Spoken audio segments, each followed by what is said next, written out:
छोही काहे पसीना ओढ़ले से होई जइतो गंदा गे चले पतर की तोरा पिलइबो कोको कोला ठंडा गे चले पतर की तोरा पिलइबो कोको कोला ठंडा गे अगे पोछही काहे पसीना ओढ़ले से होई जइतो गंदा गे पोछही काहे पसीना ओढ़ले से होई जइतो गंदा गे अगे चले पतर की तोरा पिलइबो चले पतर की तोरा पिलइबो कोको कोला ठंडा गे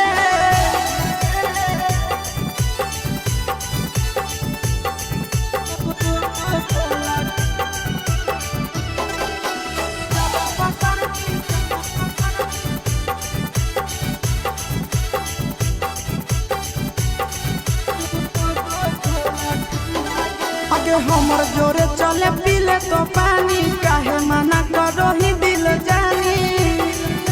हे गे पतर की हमर जोरे